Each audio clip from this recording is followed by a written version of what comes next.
It's Wednesday on Your View. Welcome to the show. I am Murayo Afolabi Brown. As always, I have the ladies with me. Hello, Tokwe Makodike. How you doing? I'm doing very well. Grateful to God. I haven't sat down on this chair in a very, very long time somehow. But I have a banter. So I had a meeting yesterday with someone who's supposed to like guide me through construction and JVs. And so we are doing the first step in the... Go ahead. We're doing the first step in my class. So I'm supposed to seek a joint venture. I'm supposed to seek a partnership. I'm actually actively looking for people who are interested in remodeling their house or demolishing and building something else within Ikeja or Omole area. Ikeja, Omole, Alausa, JVs.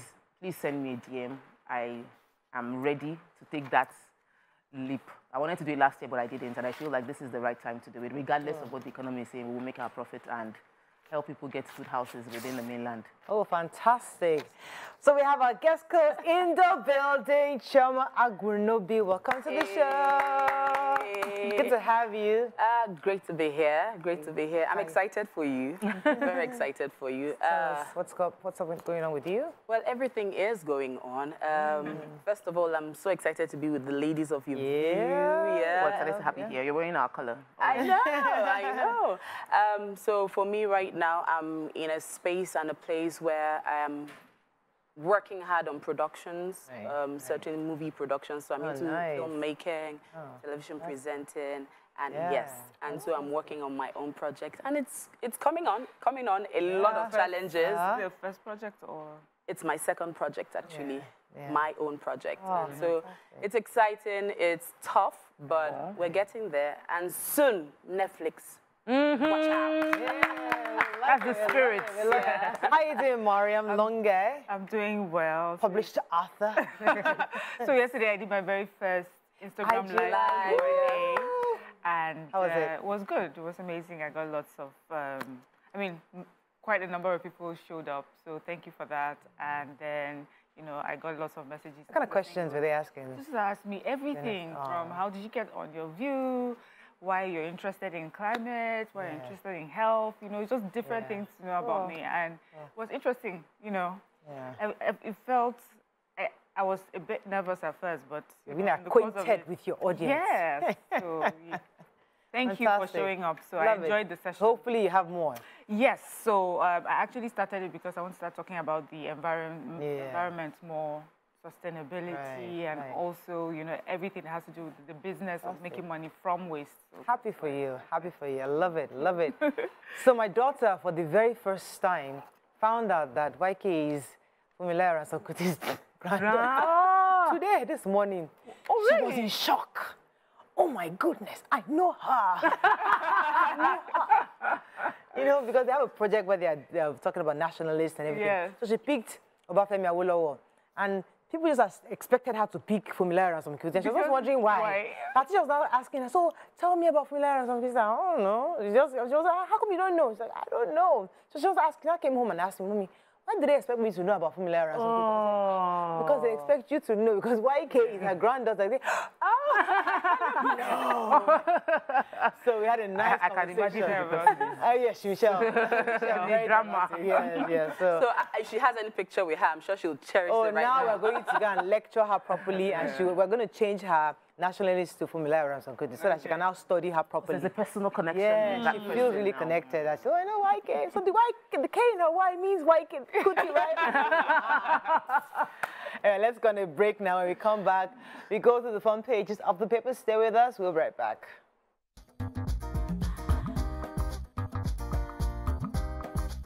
Stay tuned. Your View will be right back. Thanks for staying with us. We're going to start with the nation. Shatima, we will battle forces bent on subverting the country. 60,000 metric tons of grains coming to bring down food prices, says Minister. Southeast PDP leaders reject Anyanwu as national security. Truck owners resume petrol loading. 3 Edo APC aspirants petition NWC. Aidatiwa Duke, Fayemi Utudeko, others honor Akeredolu. CBN's 22.7 trillion naira overdraft to government for probe. Lagos begins process to move computer village. And House of Reps pushes on with state police bill. Okay, which story are we starting with?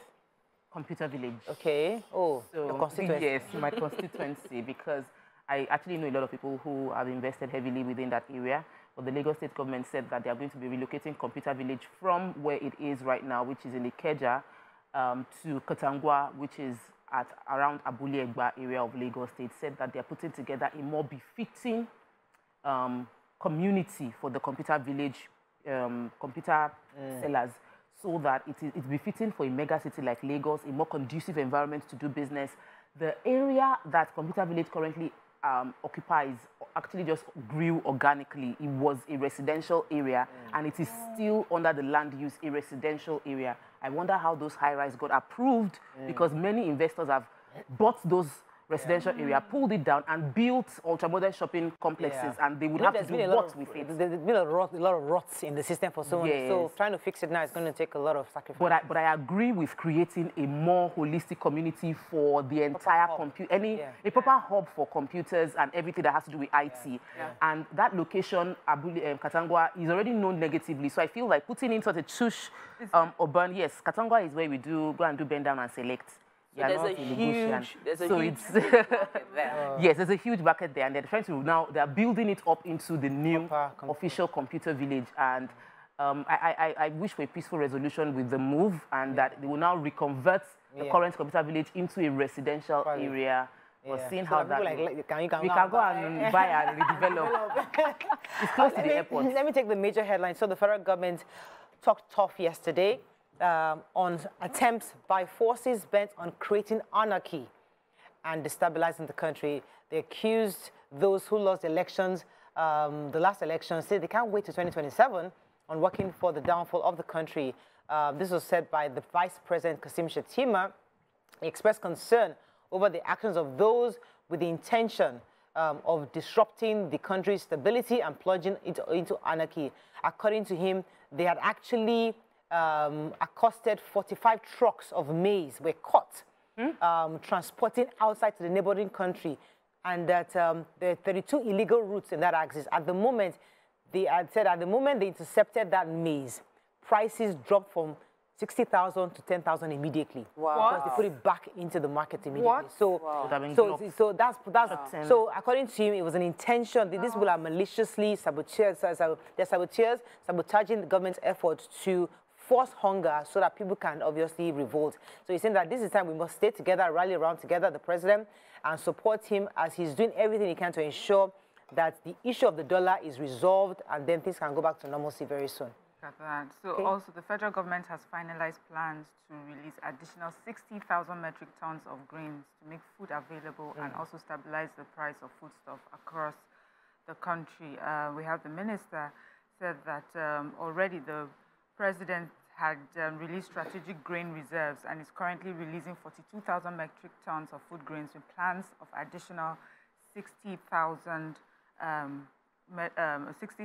metric tons of food grains as well.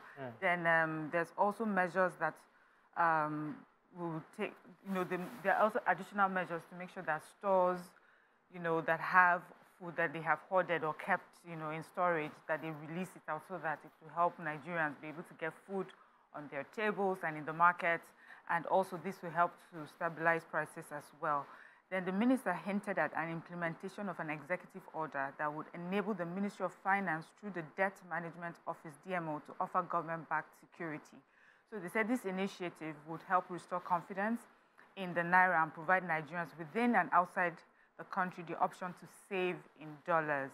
And so these securities, when they are offered, you'll be able to buy them, and that means you're saving your money in dollars. So these are the different measures that they are working on to help, alleviate our problems right now. Let me correct myself. The price of maize fell by 10,000, from 60,000 to 50,000, not to 10,000. You have a story, Chama? Oh, yes. So, right now we're seeing a lot of people at the bus stops.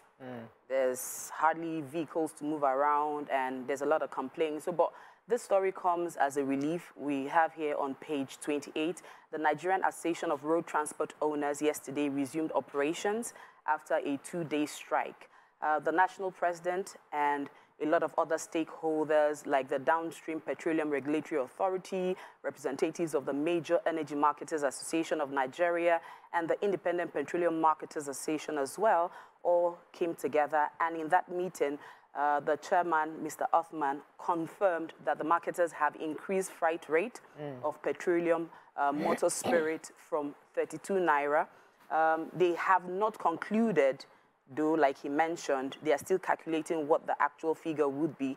But for now, there is a lift on the strike. And so they are moving back into the market, and they have agreed to withdraw the suspension and the strike. So, all right, good. Moving on now to The Punch. Senate to probe Buhari's government and Emefiele over 30 trillion naira CBN loans. Motorists lament poor drainage as flood submerges Lagos roads. Zookeeper killed while trying to rescue woman from lion, says NASU chair. FG seeks $10 billion to stabilize exchange rate as naira tumbles. FG blames opposition for food crisis, uncovers 32 smuggling routes. State police, governors to appoint police commissioners, bill list conditions for commissioner of police sacking. Okay, which story?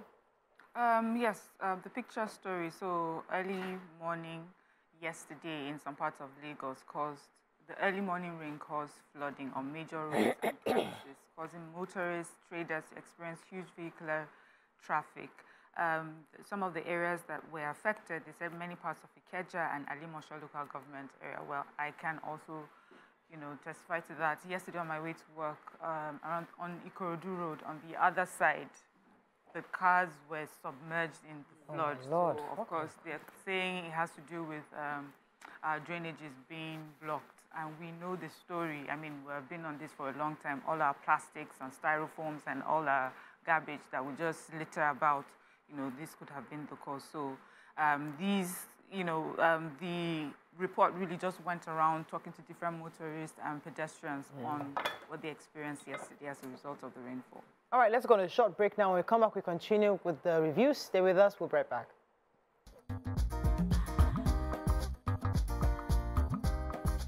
Stay tuned. Your View will be right back.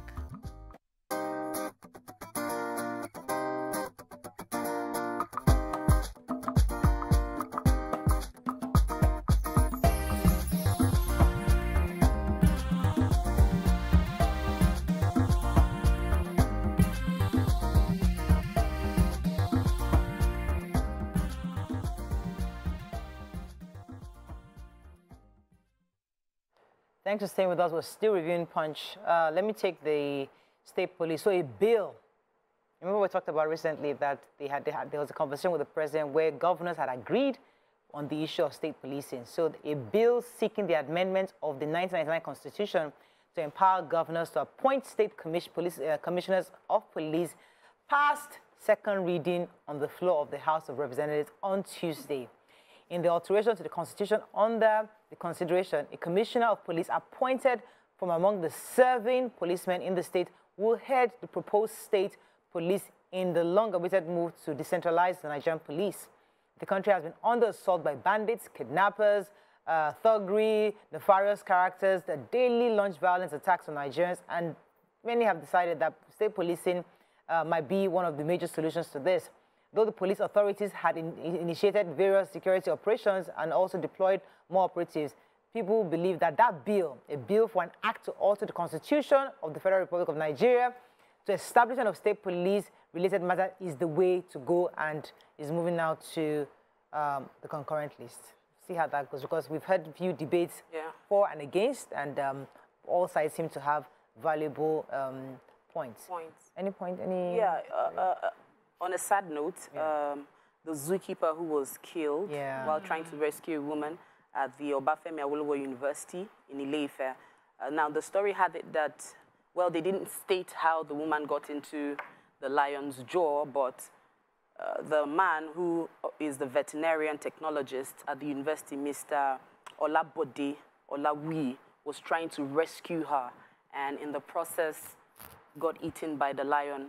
But as at the time when they tried to rescue him and got him off the jaw of the lion and take him to the clinic, the college clinic, he was already dead on arrival.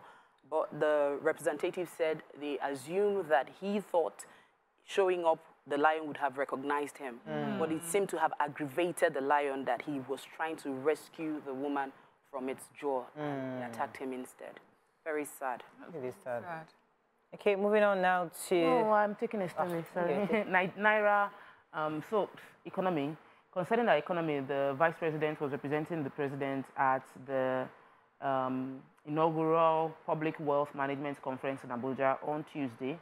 The ministry, it involved the Ministry of Finance. They organized the event championing the Nigeria's economic prosperity, and the statement the vice president gave, representing the president, was that following the recent lowest of lows of the Naira, which sold for 1,850 Naira in the parallel market to $1, that the president is emphasizing on transparency, accountability as key principles to improve corporate governance within that sector. He also mentioned that they were going to be seeking, raising $10 billion to improve the liquidity and liquidity in the foreign exchange market. So when they bring in this $10 billion, those that are siphoning and keeping it in their vaults should please let it circulate instead of you just I hope it doesn't get waiting for the money and just suck it in. Because they'll drop that money, it will be a 2-day reaction, and the next thing, we are quick, our economy is quick in throwing money out. We're not letting the money circulate within our economy long enough as much as possible, and that's putting us in crisis. Okay, Vanguard or the Tribune. Customs to distribute seized food items to Nigerians. NSA, CBN launched joint war against forex speculators. FG threatens to open border for cement importation to counter high costs. Forces hell-bent on undermining Nigeria, says Shettima. Bill to establish state police passes second reading. 151 houses flooded in Lagos rain. Block Moulders kick over federal government. Producers agreed price. Senate to probe 30 trillion naira ways and means under Buhari. Since May 29, Nigeria moving from one trouble to another, says Anglican Bishop. Okay, which story? Block Moulders. Okay. So the Sandcrate block, which is the popular block we use in Nigeria, the block Moulders have kicked against the current agreed price. The cement producers, they said that BOA had earlier agreed to slash the price to 3,500, and they are they're trying to create a rationale to back up why Nigeria having what is the raw material for cement, which is limestone, is abundantly available in Nigeria. How are we justifying the cost of 9,000 naira? They said they agreed to bring the price of cement down to 7,000 to 8,000 for 50 kilograms, and they don't agree. The president of the block Moulders of Nigeria, Prince Adeshegun Banjoko, said that the price slash is unacceptable due to reasons that we have just mentioned. Limestone is abundant. Why are we spending that much money on the price? That if we can bring it back to 3,500, it's a more reasonable thing. That if customs can, that we're exporting cement, we have enough limestone. We're not really importing anything that is serving as raw material for production of cement. So why are we paying so much money for it? I'm sure the cement producers will reply. And if we remember, when cement was 5,000 plus, a particular company said Nigerians can get cement for 3,500. So if they could have done it then, and some economic realities have happened, it shouldn't be this high at this point in time. I am hoping for a resolution and innovation. We don't have to be permanently dependent on Sandcrate blocks. That's the truth. We can find other alternative sources for building locally, but that's still what everybody is looking inside now. Within very important. Building locally. But the cement is within. Yeah. So why is it that high? You'll say diesel. Capitalism. Yeah. Or capital. Taking advantage of the situation. Okay, let me take. Still the Tribune. Excuse me. There's no story. Nobody has Tribune. Okay, now I think against the backdrop of the free fall of the Naira, the Office of the National Security Adviser Ona and the CBN have initiated a joint effort in reviewed attempt to safeguard Nigeria's foreign exchange market and combat speculation. So what they've done right now, excuse me, according to this story, is that the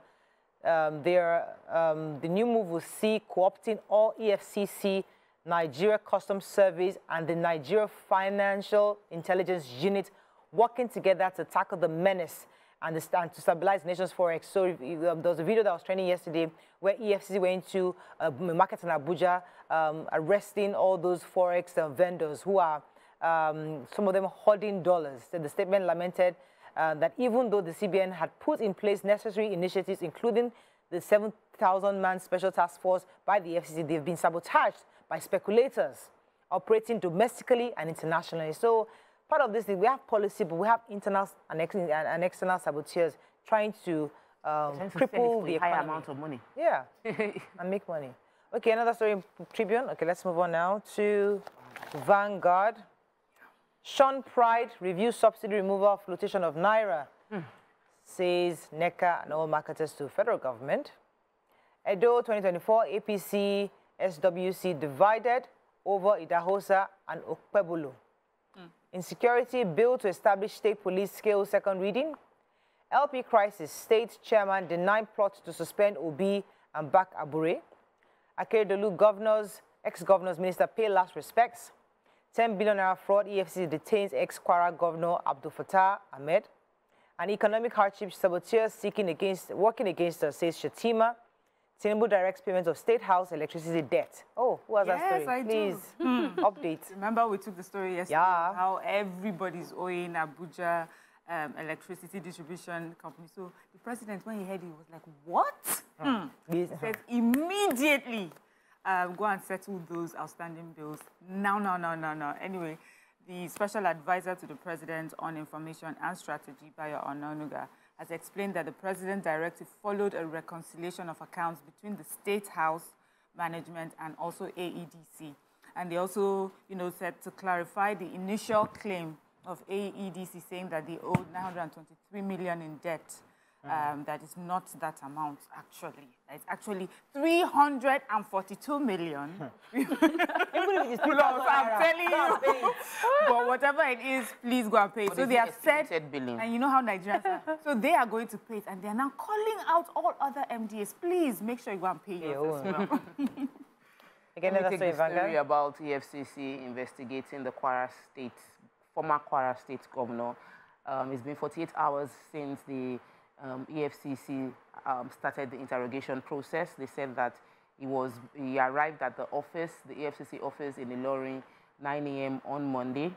And at the time this print was going into press, he was still within custody undergoing interrogation. They said they're grilling him over 10 billion naira project executed during his tenure as a governor. And the ex-governor who he reported by himself. It wasn't like he was invited and he reported. Somebody said that what I can tell you is that the ex-governor is still with the EFCC, and the efforts to speak with the chief press secretary of the EFCC as well as the former governor has proved abortive, but we're waiting to hear what the feedback would be. This media trial isn't interesting. You don't smear someone's name until you have proper evidence. So if you want to call people for investigation, let it be done privately within, like, nobody should know about it. And then when you already have all the concrete evidence, by the time you are mentioning the name of the ex-governor, we know that there's a conviction in the weight, not just... Okay. Any other story?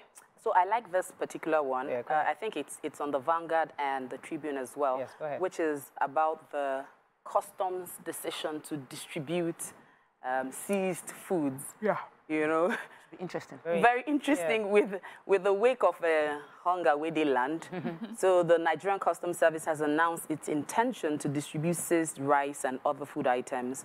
And so the first thing that will come to mind is, hope it will be fit for consumption, one, and two, how would that be done? So they said they would ensure, with the wake of hunger, they would ensure that it is done. There'll be a lot of transparency, and the foods will definitely be certified fit for consumption. But the process or the modalities for disposal will be communicated through the NCS formulations nationwide. But they are assuring us of transparency, fairness, and for connection. I shouldn't start calling my people. I don't think they should use the religious bodies, because those guys have been distributing food for years. The mosques and the churches, they've been distributing stuff, and they are well organized. Because if we put it with these government people, they just get rowdy and very messy. If we hand it over to those religious organizations, many of them can partner with government to actually help, just give them a certain group, and they will send it to their members. People will get it.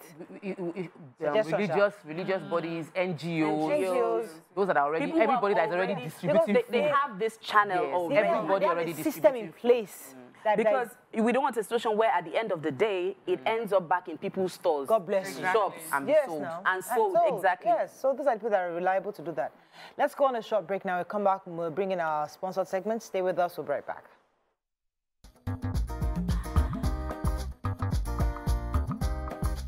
Stay tuned. Your View will be right back.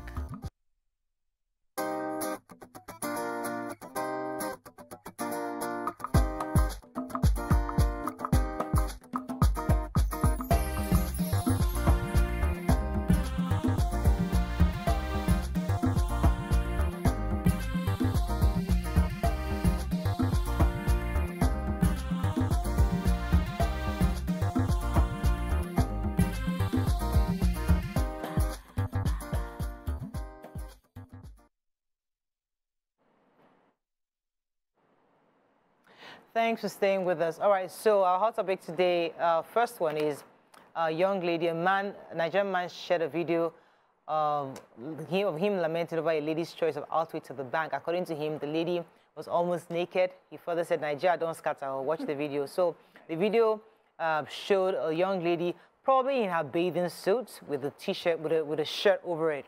And she went to the bank, and she was seen writing her details on one of the sheets, and obviously somebody was recording her behind her back.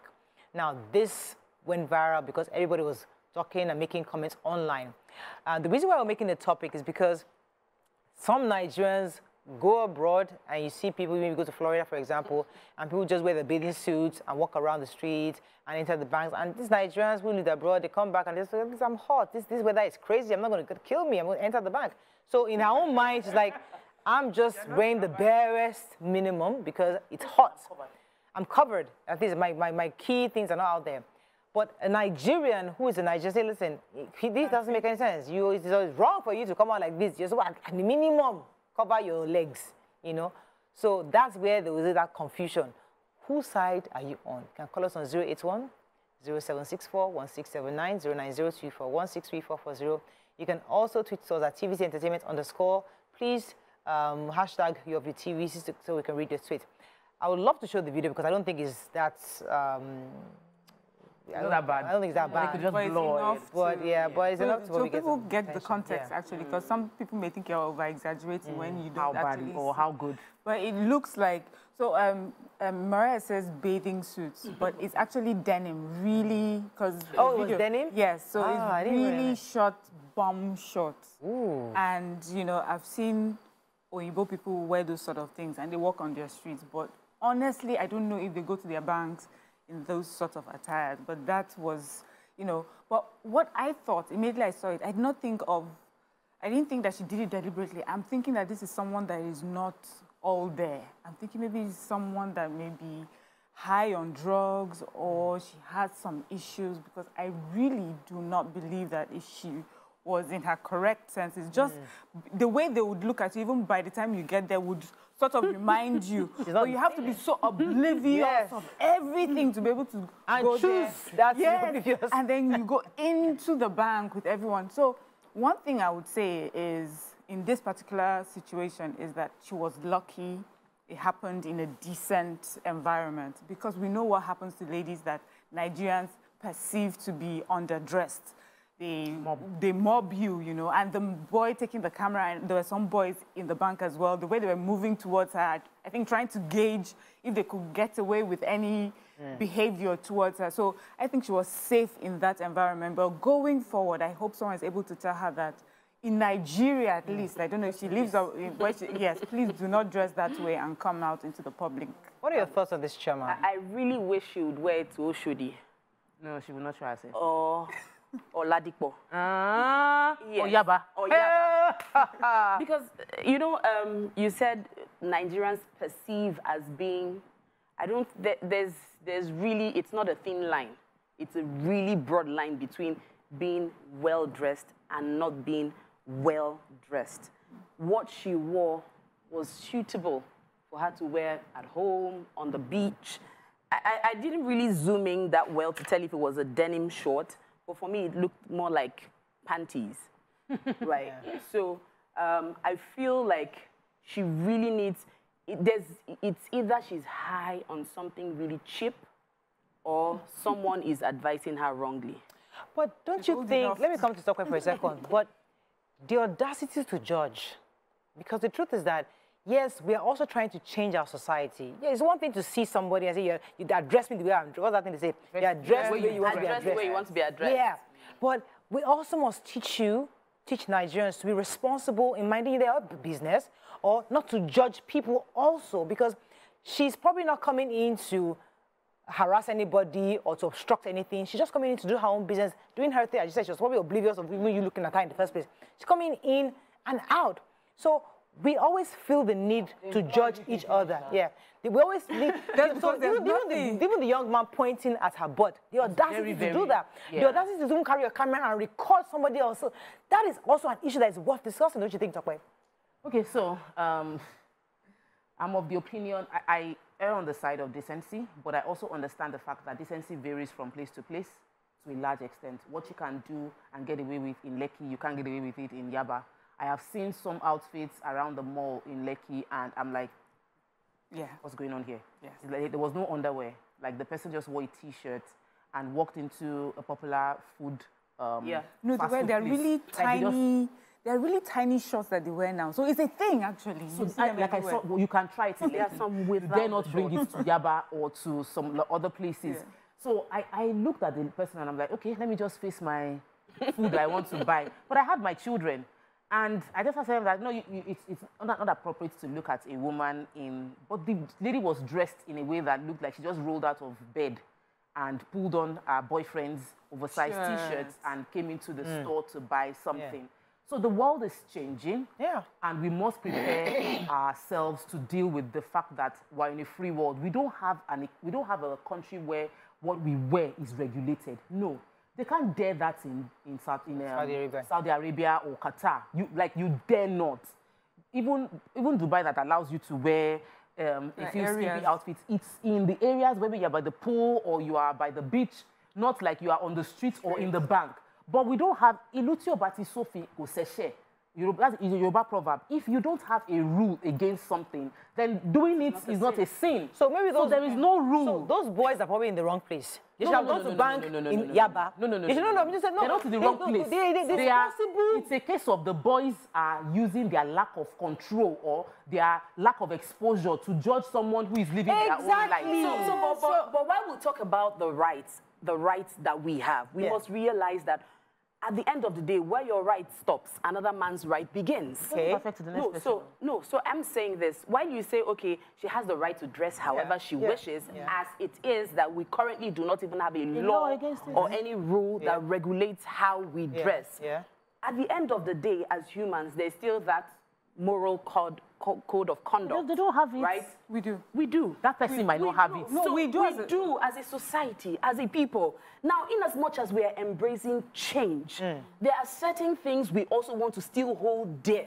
So who determines those things, Choma? Exactly. Who is the police to determine what I want to, what is skimpy, what is not skimpy? You see, that's my biggest challenge, right? Who drawing the line? So it's all of us. It's all of us, really. Society determines it.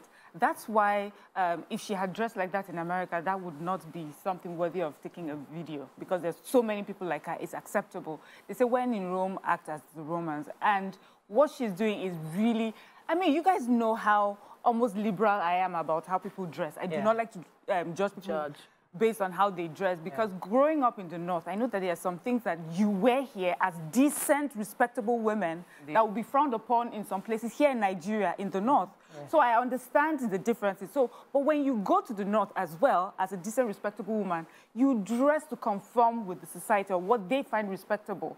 And here, this is not I'm telling for going to the bank, that was just not right. And that's why I'm not judging her based on just her choice. I think there's something really going on with her mentally. She couldn't have looked at it emotionally. She's perfectly fine, but makes a choice to dress like that. Yes, but you know what I said? I said this sort of dressing is quite common now. At the mall, many of the young girls are dressing like this, big T-shirts, really tiny shorts. It's the a short thing. Is not shorting anything, like the entire box is outside. You can actually see like the full thighs. So there's that. But at the mall, I'm not judging you, it's the mall. The people that the people minding the malls and their shops should be able to tell you if it's something that bothers them. They should tell you, I'm sorry, you cannot be allowed in here. Good. If you're coming out of my house, I would not advise you to come out of my house looking that way. So I think as a society, we have a code. Not every code is written. You just, you know, we don't see. I think it's important we're having this conversation. Like I said, I started by saying I err on the side of decency, but decency has there are different relatives around what we call decent. And this lady could actually have just stepped out of her hotel and needed cash. And she crossed to the other side of the road to get the cash, go back to her hotel and be there. So we also need to raise our children to be able to look at someone and how do we respond to what we don't find pleasant. Not to record it. How do we respond to what is not pleasant to us? Because we are going to see things that are not pleasant to us. And when you see it, when I traveled, I see a lot of, what do we call LGBT displays that is so not me. And I'm just like, they are doing everything, PDA, but I don't respond. So you see some ill-trained, irresponsible, not well-trained men that will look at a girl dressed bad, and what comes to their head is to sexually assault that girl. That is bad. Or try to embarrass her. For me, the reaction should have been what my mom would have done. I grew up with my mom doing something. Enter your house, bring out scarf, auntie, tie scarf. She would buy, some guys who wear sleeveless singlets. I'm like, my mom be down. Oh God, what she used to do to people about two back in the days, she would give them money to buy singlets. That's this, what you wear. They will gather you with agbero. That's this tier shirt, and she will give the person money or just give you a white T-shirt in the house. Those are what we do. If you go to a church like that, the ushers will just give you a scarf. In that bank, at the venue, they could have just said, okay, do you have anyone that has a scarf? Please, you are in the banking, or right from the gates, you would have called someone to say, let's just give her something that except you don't want to enter the bank. Now, I was going to say something. With what Momsi or your grandmomsi would have done years ago, right? It's most likely the girl will feel a little, thank you, ma, and take it on. My sister, try it now. With the girls of today? Try it be like, now. Mommy, no, I'm sorry. Even with church, you see them cleanly dressed, they come out, and the usher will say, please, say, meaning what? Excuse me, you know, so because they expect that, I have the right to dress as I want to. It's my freedom at the end of the day. But what we must realize is, however, whatever it is we're saying should be the standard, we must understand that there's something called extreme. In as much as you have the right to dress as you please, there's an extreme to it all. Makeup, hair, everything. There is a side of extreme. But there's some role models in that area that we shouldn't even touch it. Let me take Festus from K2 and come to you, Mariam. Good morning, Festus. Good morning, everybody. You're live. Go ahead, please. I think we should begin to draw the line on all these things called freedom. You have the right to this, you have the right to that, you have the right to that. Forgetting that you are using your freedom to hamper the lives of others. Some people have the right to smoke. I also have the right to breathe unpolluted air.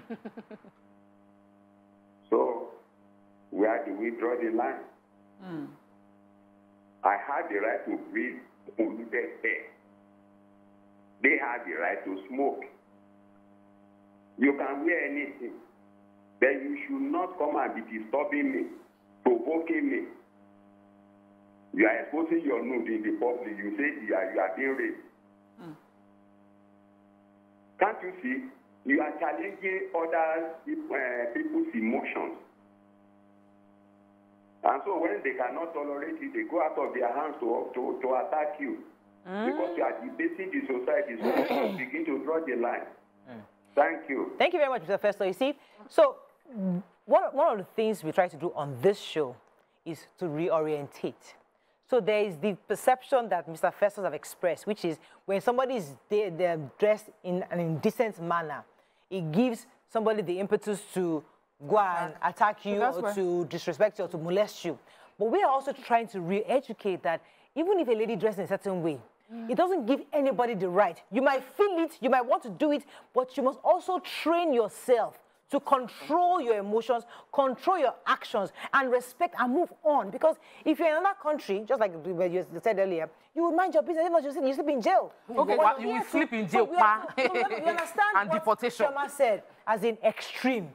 And who defines extreme? So if something is really extreme, do I now accost you, accuse you of being indecent in my face, or do I mind my business? Are we reorientated? Are we re-educating Nigerians on how to react in these situations? Yeah, so that's what I was, I was preparing to talk about, which is how we treat people, and Tope already started it.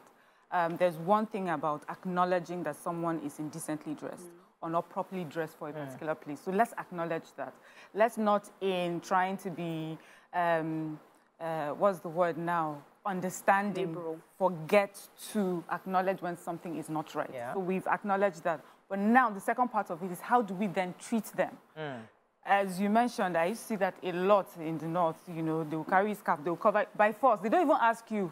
You just see someone trying to wrap you up, But now we understand personal space and things like that, so you want to call someone to the side. So I was even saying, in this video, who knows, maybe there was a staff that eventually called her. Who knows, That was just a few seconds. No, but it has gotten there. Who knows if a staff stood up and offered her something to cover herself while she was at the bank. And then there are places now, here in Nigeria as well. In fact, there's a place I'm going to tomorrow. In the invitation, they said, please, this is a certain sort of place. This is the sort of dressing we want you to come, as, because we need you to look as, decent. So we have to also show people kindness in correcting them. That's my own. I don't like the fact that women have been beaten up, especially women have been, and it's not only women that dress badly, but it's women that are targeted most of the time. They're beaten up, mobbed, attacked, and all sorts of things. And that's not what we want. If we want to change the way people behave, we can do that with kindness. And I feel that the style of offering someone something to cover up themselves is better. And that's our culture to do anyway, not mob and attack people. I have a caller. Good morning, Jobos. You're live from Benin. Hello. Good morning. Good morning. Yeah, thank you very much. And my name is the president of the campus. And this is going to be, I want to finally to all Nigerians today, because when you go to most campuses, all this kind of provocative like this. And there was a time that we what's it called? News report that ladies on campus are not getting dry. And when they go to campus, when you go to classes, at their lecturers will be saying what they are not supposed to do. And I can satisfy this as well. Because weight is to me what I don't want. Most lecturers don't even want to see, but they are thinking with their view. It's hard to hear you. But I think where I got an idea of what you're saying, in campuses, students dress quite indecently on campus, and they go to the classrooms. Lecturers are distracted because they don't even wear bras anymore. Because in fact, when I went to the UK, and I was trying to get into a club, that club I went to that I wanted to just die. It was been a while I've been to a club, so I wanted to do club in the UK. Oh my goodness, I was there till morning standing. I was like, Ryan, I'm so old for this. We stood all night. Yeah. But in getting into the club, everybody was no bra. Nobody was wearing. Anyhow, it is. I was like, free what the bananas is going on? Freedom for the club. That was like a club. So I'm just saying, though, so he's now saying that club thingy, they brought it into campuses. So in classrooms, students are in class, the lecturers are there, and they are I should not be. So here, I do not believe in indecent dressing. I believe that people should dress decent. I believe that you'll be, but I don't want it to be your indecent dressing as an excuse for being abused or being raped. Indecent dressing is not an excuse for abuse, molestation, or rape, or assault in any form. What you should do is to control yourself and offer help to the person being indecently dressed. What if she doesn't need your help? That's what Chairman was saying, So, that don't come and help me. I am decently dressed and I have chosen to be decently dressed. Leave me alone. If you're on the streets, if you come into my house, yes. come into my if bank. I come into my bank. If you come into my bank. Bank is a public The place. bank manager, no. As a bank manager, my office has rules on how you dress. Yes. So the office can tell you this bank does not allow this dressing. We're so sorry, step up, because you're going to distract our business.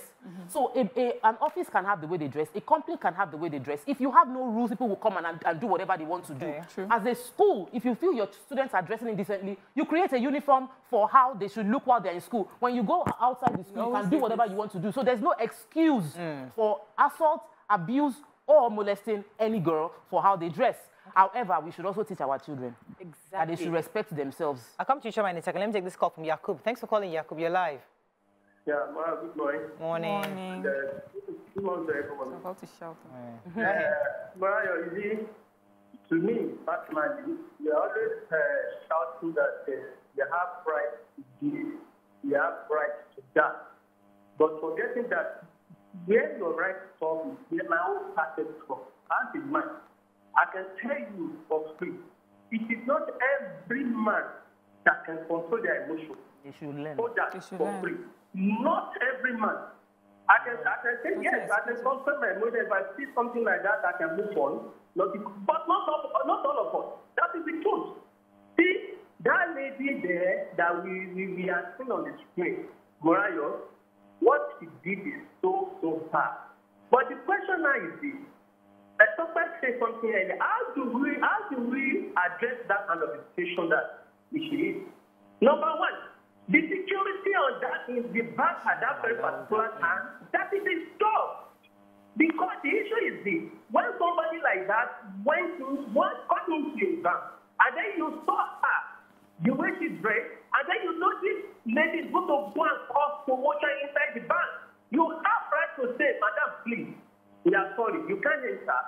But let's even say this: if that kind of a lady brings billions of dollars, they will not resist as a wife. You cannot resist somebody from entering the bank. That is the truth. Thank you very much. You should try it in Jai's bank. That's Thank a you very Muslim much. bank. See, But when you have, if they had resisted that woman, we would discuss it on this table and say they have no right. That's the truth. Because we'll still defend her, say she's a Nigerian, she should have access to bank is not a public place. No, a bank is owned by the shareholders and the people that are banking It doesn't matter. It's like somebody telling me I can't come and pick up my child out of school because I'm indecently dressed. It's my child. Can stop you. Yes, Oh no, they can be stopped. You can be stopped, or you can be advised to stay outside. how you should dress or wait outside. They won't allow you walk into their now, space. if she walks into the bank, now we're complaining about the guys who did the video. Exactly. And the other one who was pointing to her, right? Almost touched, What if that guy had touched her? Exactly. And a fight broke out. in your bank. Guess what? In the bank. It's the bank's So fault. what if...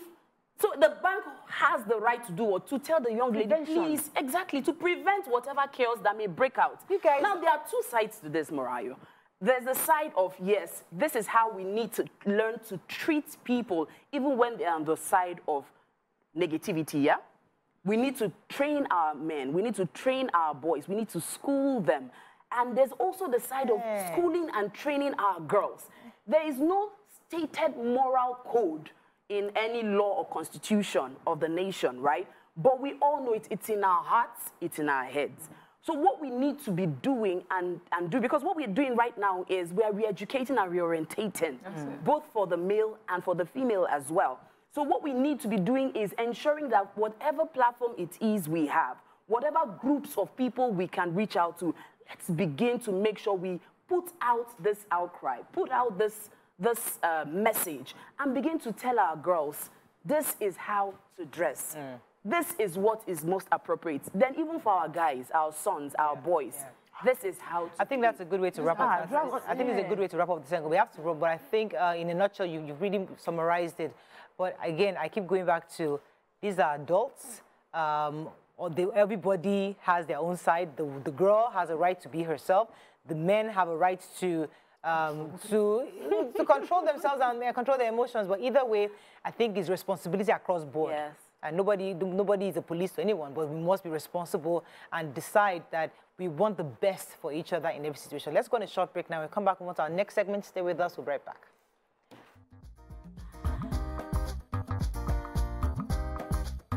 Stay tuned. Your View will be right back.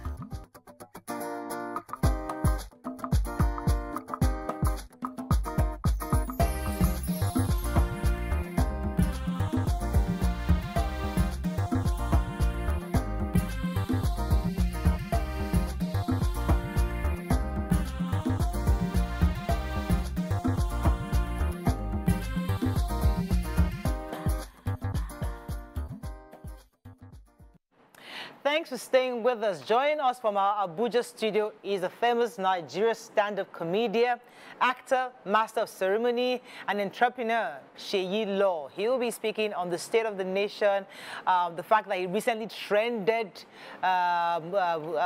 based on the comments he said recently. Hello, Seyi Law. Thanks for joining us. Are you there? Yeah, I'm right here. Yeah, it's good to have you. You've been trending, you know. Hey. In the last few days, everywhere, Seyi Law left, left, right, and center. But let's start from the beginning of this, because the first tweet I believe you posted was when you were trying to express your pains and how you can relate with what Nigerians are going through, saying that you'd rather go vote for, or be with a Moses or support a Moses who is taking us through the wilderness than stay in Egypt, eating and drinking, and at the expense of the future of our children. Many thought that was a very profound statement, but unfortunately, people went for you, saying that, you know, left, right, and center here. And what exactly were you trying to achieve when you said that when you posted that initial comment? Okay, well, what actually happened was that in 2012, you know, Nigerians came out to protest against the removal of fuel subsidy, and I was against it then, because I remember when we were at Ojota during the protest, and it was time for me to speak. I went on stage, and I said that we shouldn't protest against the removal of fuel subsidy. That what we should protest about, or what we should ask government, is accountability and what they are going to do with the money saved from the removal of fuel subsidy. That I felt then that we had to go through the pain of the subsidy removal to get to a better Nigeria that we all seek. And I felt that the pain of that fuel subsidy removal is the wilderness that we had to go through to get to our Canaan land. You know, I knew that I was going to come with a lot of complaints and all those stuff till we get it right. But also the administration that I support right now, also I think some people from this administration politicized the fuel subsidy removal then.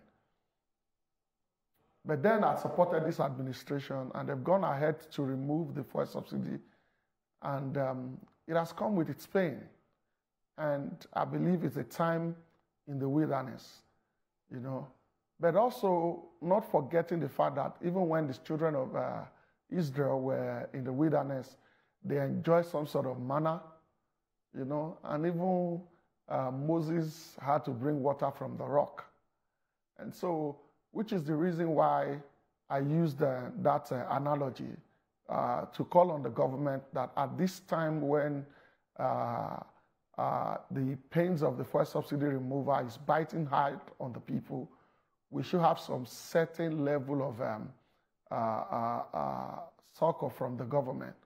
You know, I believe that one of the things that Nigerians want right now is to see that we have food is affordable, and that we have money to be able to buy the food that we have, and which is why I'm calling for, you know, the increase in minimum wage, and you know, we should try and make food available and affordable. Let me get a few more questions for you. Go ahead, man. What do you say to Nigerians who feel because you supported this administration, then you have no moral justification, no moral right to speak about the pains that Nigerians are going through? In fact, there's also another trending video saying, Eedris Abdulkareem saying that you spoke with him and told him you regretted supporting the this administration. So, you know, people are questioning, are you, with your friends in the back, do you think a certain way and then you come and show face? What do you say to Nigerians that are, you know, that have this opinion?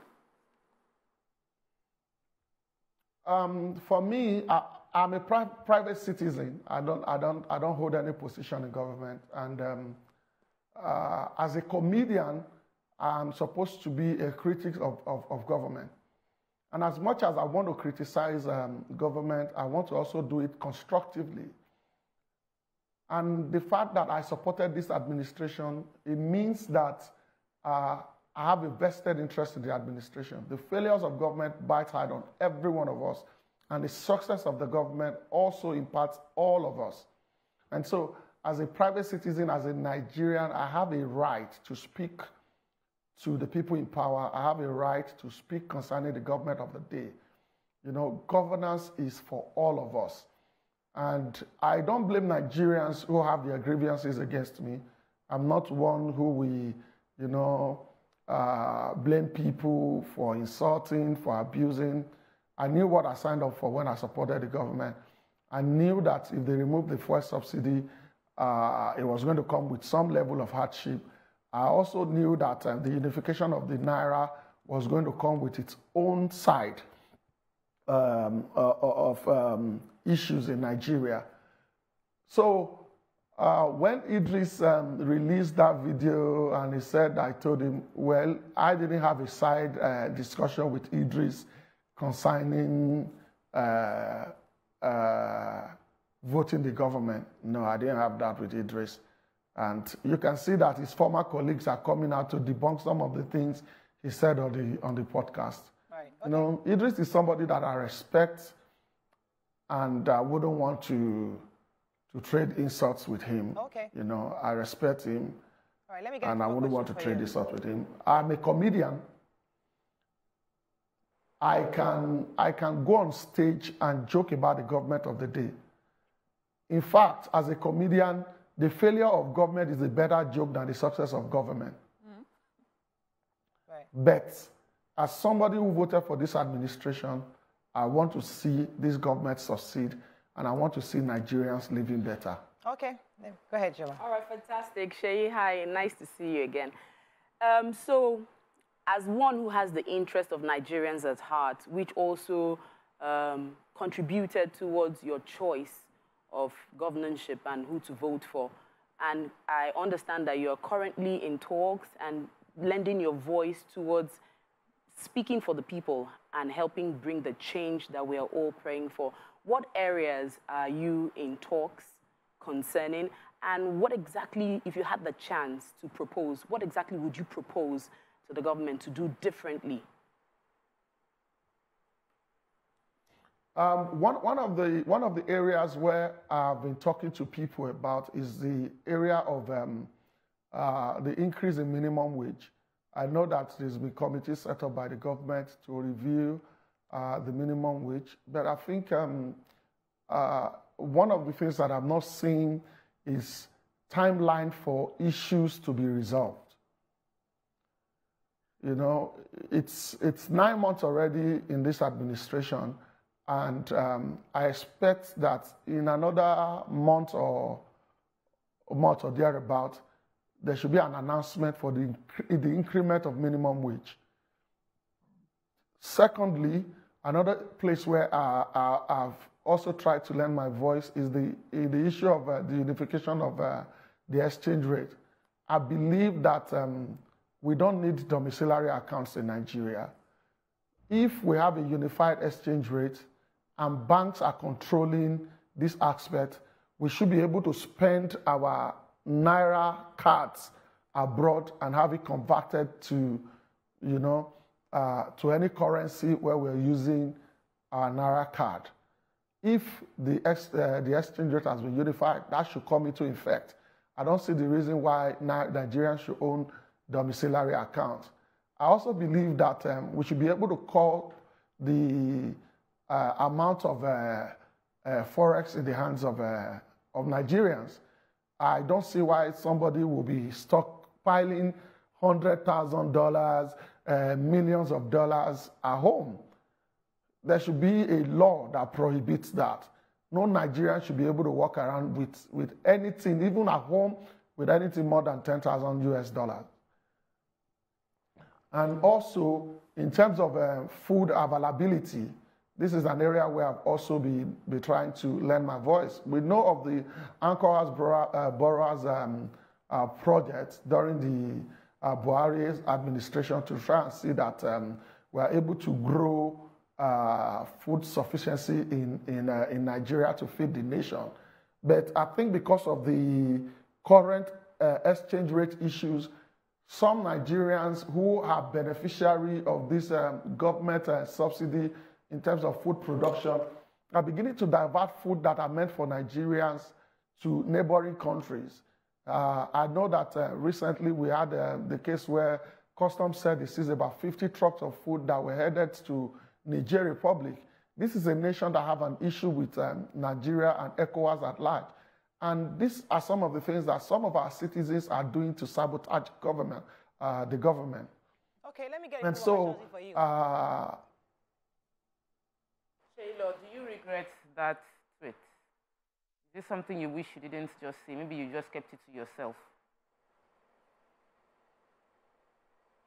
Did you get my question? No, I said, do I regret what? Do you regret putting that message out? First one. No, I don't regret it. No, because this is me as a person. I supported this government, and I'm not somebody to come and start crying and say that, oh, I regret the fact that I supported the government.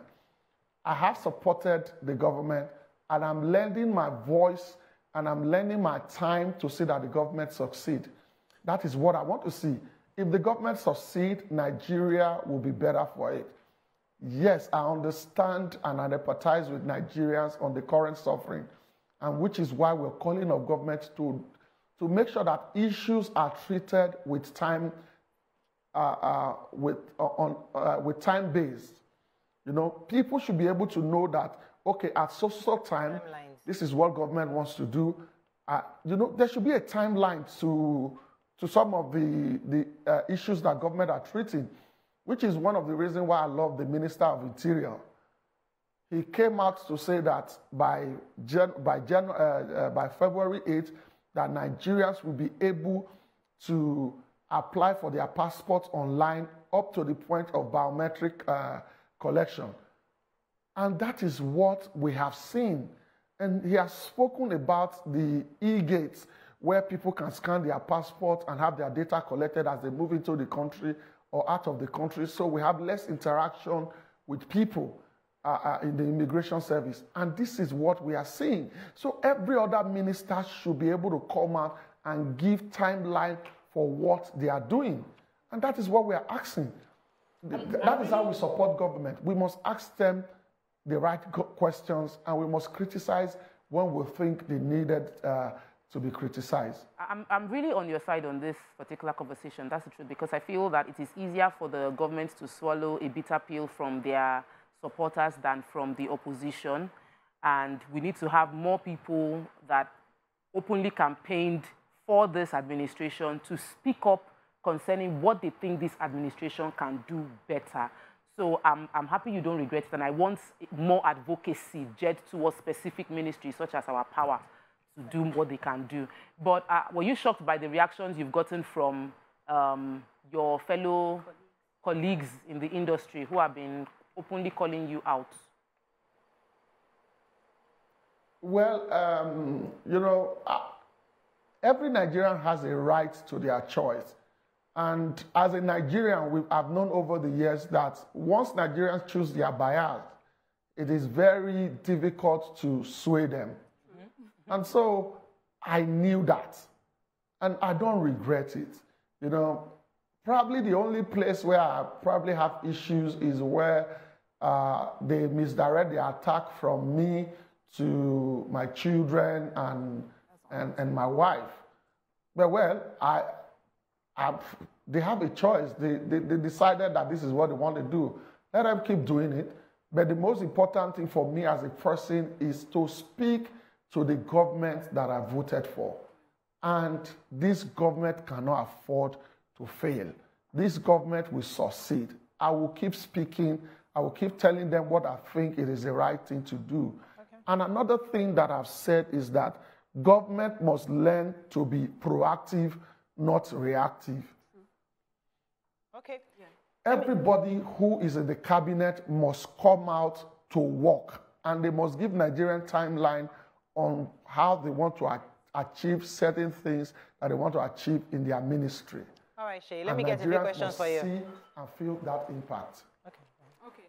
So Seyi, you know, earlier when I asked you a question, in response, you said you're not a government official, you're a private citizen, but also, more importantly, you're an influencer. You know, you have a huge platform.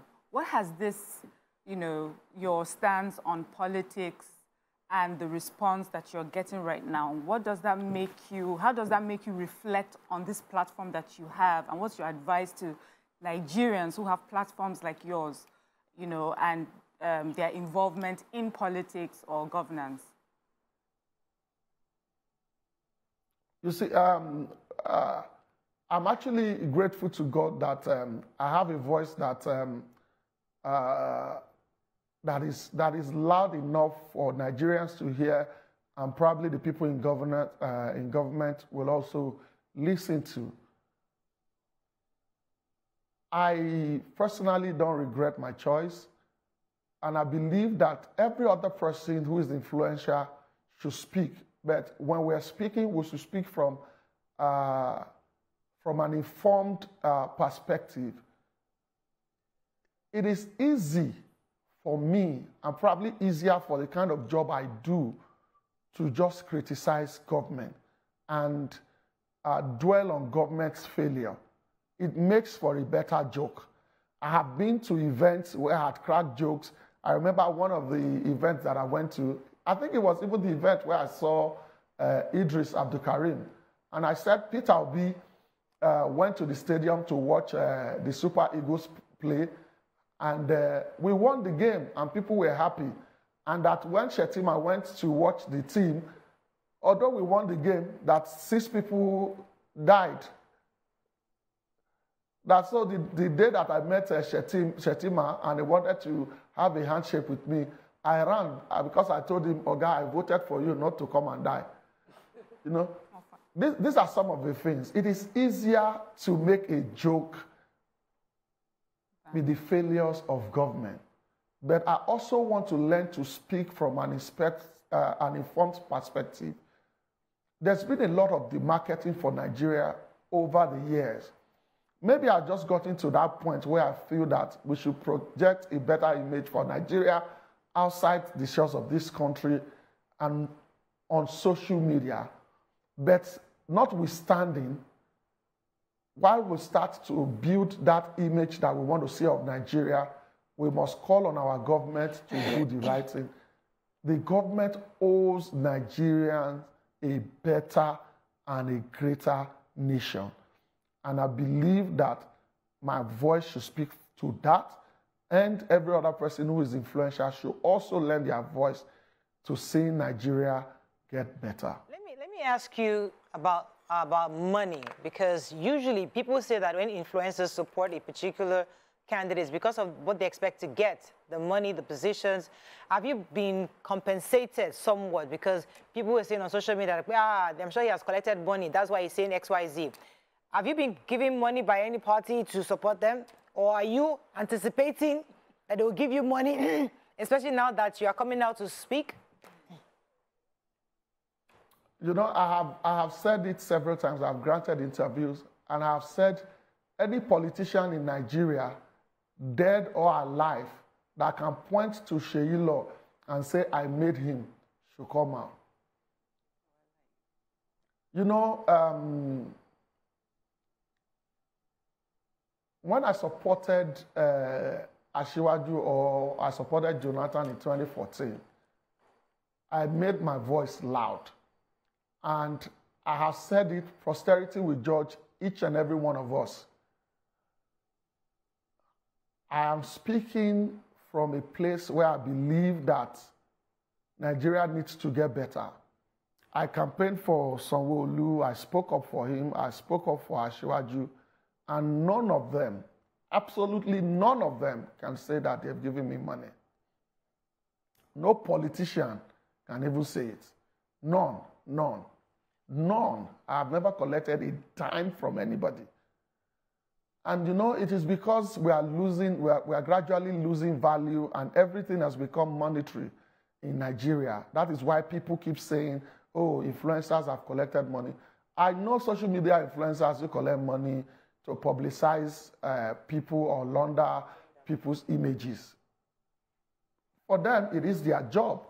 But for me, as Seyi Law, I want a better nation, and I understand the pains of the people, and I will not monetize that. Seyi, let me throw something in here.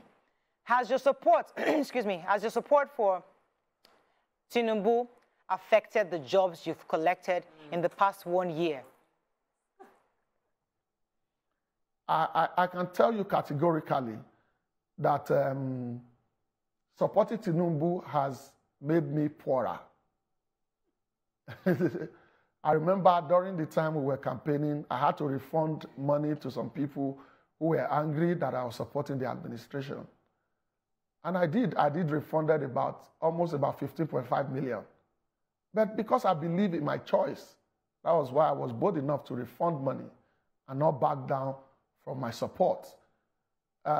Everybody knows that as a comedian, December is probably the high point of our events. And I lost quite a number of clients because I supported this administration. Do I regret it? No, I don't. That is the truth. I believe that this administration will deliver. And I will keep lending my voice to see that they deliver the good governance that I want. I want a better Nigeria, and I will not stop speaking until I see that Nigeria gets better. That is just the truth. It has affected me, yes. But am I making money? I am making money in other means. I don't have to come outside and start saying, oh, this is where I make money and other stuff. You know? I am making money in other means. My dependence is not just on comedy. All right, go ahead. All right, fantastic. So, Seyi, you've clearly stated that you do not regret the statements you put out. But I'd like to ask you, Nigerians are watching, they're listening, what would you want to say to them? And I know that also this is a platform for the government to hear you out as well. What would you like to say to them, concisely? Before I speak to Nigerians, I want to speak to the people in the government. Nigerians are crying. Nigerians are in pain. You owe it to Nigerians to do the right thing. We must, as a matter of urgency, increase minimum wage. We must work on food availability and affordability. We must, as a matter of fact, work on seeing the Naira improve against the dollar. And to Nigerians, also to the people in government, we need to do something about electricity. I believe that if we can have a quick fix in terms of electricity, and for the long term, Nigerians will go to work and they will do better for themselves. And also on the people in government, most especially the presidency, you spoke about the initiative, the PCNG initiative, which is going back to CNG-powered buses for Nigerians. That particular initiative has to come into effect as soon as possible so that we can give some sort of transportation subsidy to Nigerians.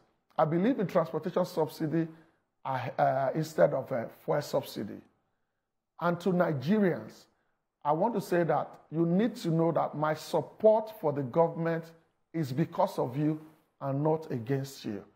And that is why I will keep speaking to the people who are in government to do better for Nigerians as a matter of urgency.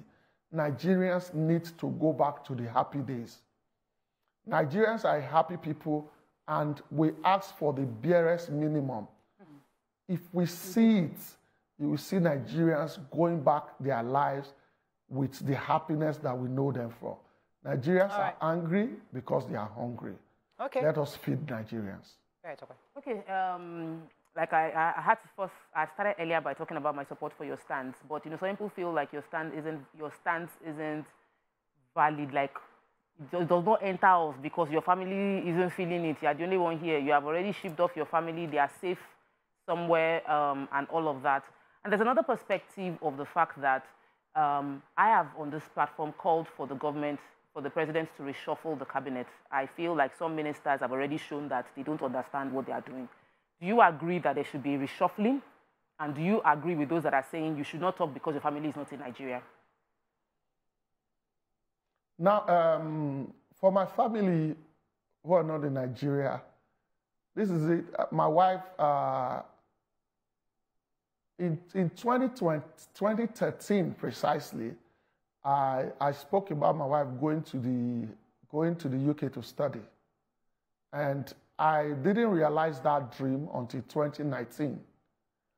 And in realizing the dream for my wife to go abroad to study, in 2019, she went to do a BSc course, which took about 3 years. And my wife is somebody who has a mind of her own. We work together as a family, but she also had an independent view. And she wanted to stay back. She felt she could do things for herself over there. And we came to an agreement for her to be there. And you know that I'm a man who is always traveling. She wouldn't leave the children with me to start catering for the children. And so the children are with her. And I understand the anger of Nigerians in that aspect, that he supported the government, that is giving them pain, and his children are abroad. I absolutely understand. Do I blame them for that? No.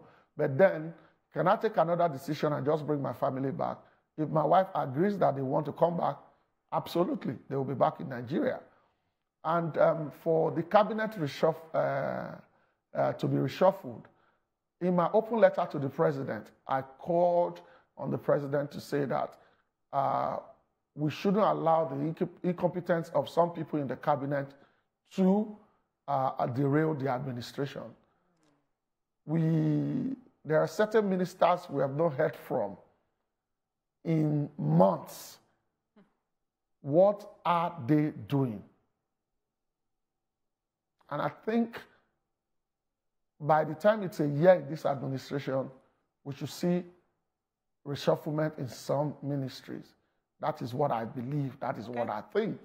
Right. Unless they start talking to Nigerians and implementing some of the initiatives that they have in their cupboards. Okay. Do you want to call out some of these ministers in your opinion? Like, I mean, that you specifically, like, see, some of us, there are some ministers we are feeling right now, like Minister for Power. There's no lights, you know. So we're not feeling. Say, I'm feeling. You're not feeling. We're not feeling. As right we're not feeling. Yes, impact. We're not feeling. We're not seeing. Yes, we're calling him out. So what are these ministers you would like to call out right now?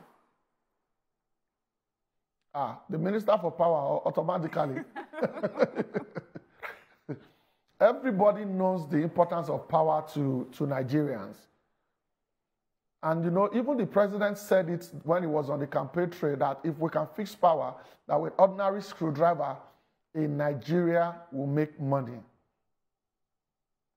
So the Minister of Power has a lot to do. I know he addressed the nation recently, talking about that there are no alternatives. That is not what we want to hear. You have been elected to provide solutions. What are the solutions that you are providing? How are you going to do it? What time should we see? Are we going to start seeing changes? You should be able to itemize timeline for the things that you want to do. The Minister for Agriculture is another person that I had to call out. And I believe that the Minister for Agriculture should work with state governments.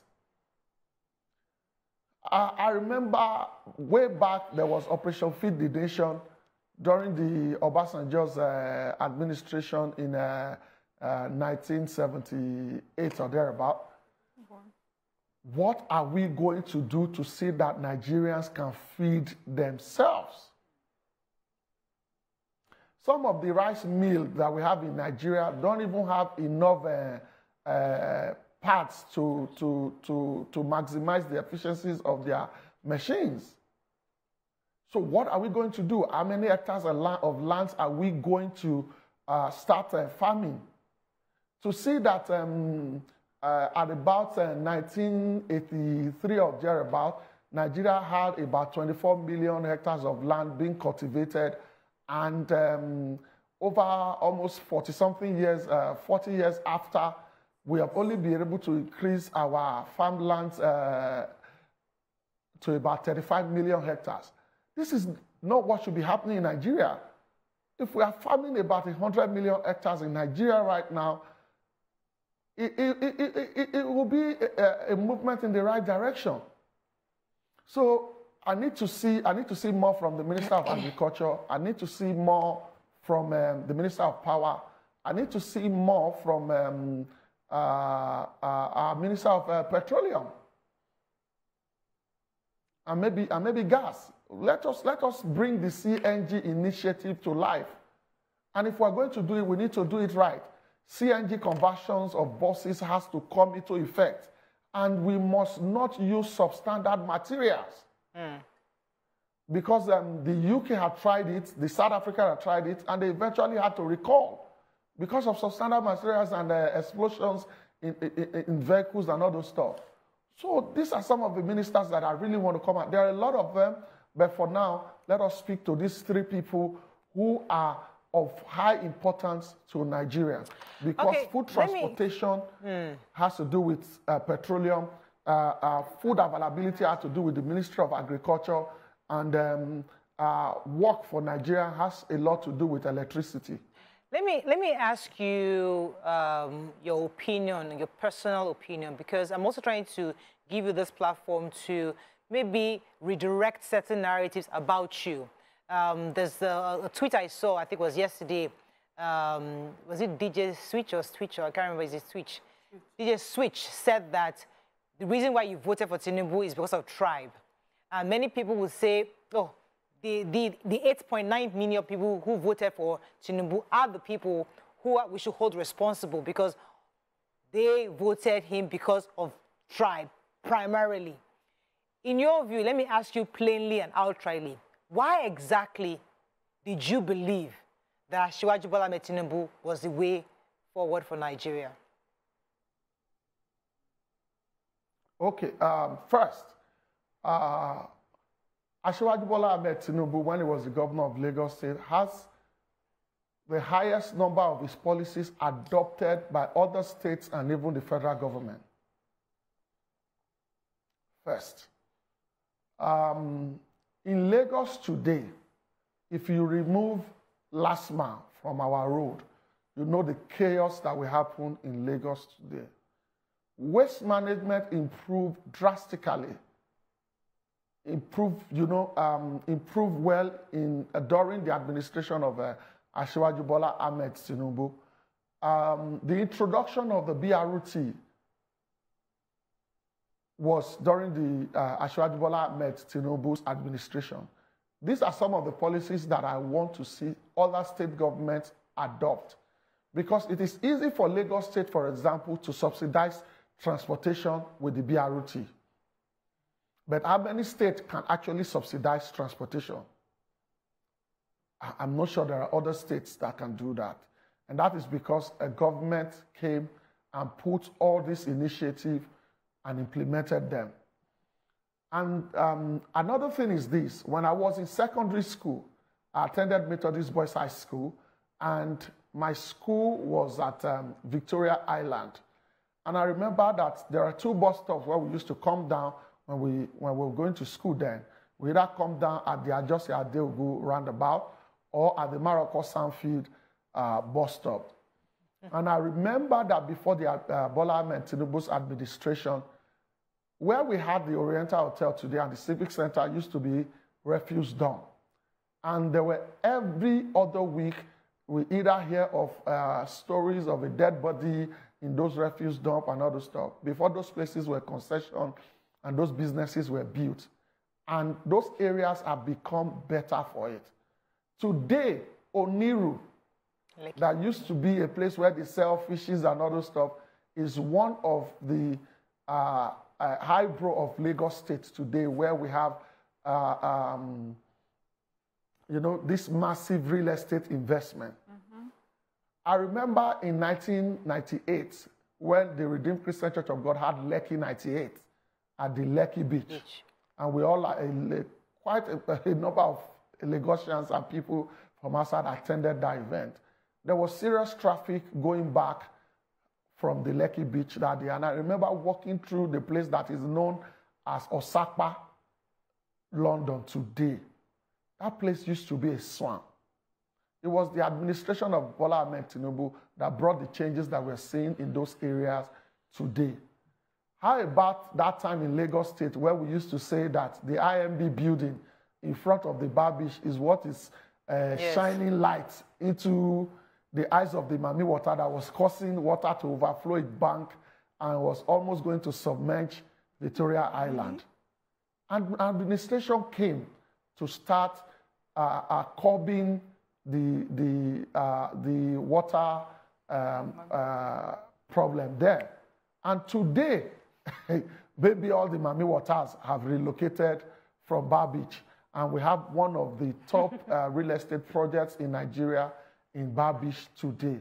We know what Bar Beach and Kuramo Beach used to be. Yeah. Before now, there are times where you will see a dead body on a Lagos road and the body will decay on the road, motos will climb over it and all those stuff. But today, we have the Lasan bus, we have improved fire service in Lagos, and administration started this movement. And the succession of previous administration, different administration in Lagos State has brought serious improvements to Lagos State. This was all started with the Tinubu administration. These are some of the things that I saw. Tinubu was the one that introduced the Oracle system into the civil service that I saw Lagos State civil service become one of the best in the country today and have some of their policies adopted even at the federal level. These were the things that I saw. I saw competence and I decided to follow it. Okay. You know, for some people, they'll say, I have never collected a dime from Asiwaju himself. I probably had the opportunity to meet him 4 times in my entire life. You know? All right. And so where tribe comes in is what I don't know. Okay. Thank you very much for clearing. I just wanted you to clear that. Chima has a question for you. All right. So, Seyi, I'd like to know, in your own opinion, what's the state of the nation's judiciary? If you could speak on that. Oh, I'm told your mic is off. I'm so sorry about that. What's the state? What's your assessment of the judiciary? Did you get that, Seyi? Because of the state of the judiciary. Yeah, the judiciary system. The judiciary system, and you know, one of the things that some Nigerians don't really put into consideration when we talk about governance is the fact that we don't try to separate power, like where we have the judiciary, we have the legislative, and then the executive. A lot of Nigerians believe that the president has power over all the other arm of government. You know, they want the president to control the legislative and tell them what to do, that they shouldn't be able to buy cars. They want the president to be the one to dictate to the judiciary. The judiciary has its own autonomy. And for me, there is a lot that has to come into play, and which is part of the things I think that this presidency is trying to do, to give them the autonomy to work as they please, and which is why they've increased their budget in the judiciary in the 2024 budget. And I believe that the judiciary has a lot of role to play to see that Nigerians get the justice that they deserve. We have to also, I think, the judiciary has to work with the traditional institutions. some of the cases that we see in our courts today are things that could be taken care of from the traditional system. We need to see more of our customary and magistrate courts functioning, and improvement in our high courts systems. Let me so just throw for in this me, question. the judiciary is not functioning to. Let me just throw in this question because we don't have enough time. Our National Assembly seemed to be, we felt like we will have the Senate and the House of Rep will be checks, you know, they will be the ones calling for investigation or doing some checks. Do you feel like the 10th Assembly is impressing you in any way, or what would you expect them to do? And let me add to Tokwe's question, that their motto they want to buy, what's that car again? Toyota Land Cruiser. Yes, they want Land Cruiser to be able to drive through the bad roads. What do you say to that? I mean, that is such a that they're not fixing. Assembly. The truth is, the party of the president, the APC, has the majority in the House, you know, in the National Assembly, and they did a serious disservice to this administration with the purchase of the luxury vehicles, and it's painful that they took that decision early in the administration, and that caused a lot of backlash to this administration. And the fact that a senator came out to say that the roads to their constituencies are bad, that is why they need this type of vehicles to be able to go. You know, there are certain things that, certain thoughts that should live inside you. You shouldn't open your mouth to say such outside. It will be sweet in Yoruba when you say it in Yoruba. It shows English you're using to say it is not. It's not entering. English is not entering. Say it in Yoruba. Just keep it in English for and the English,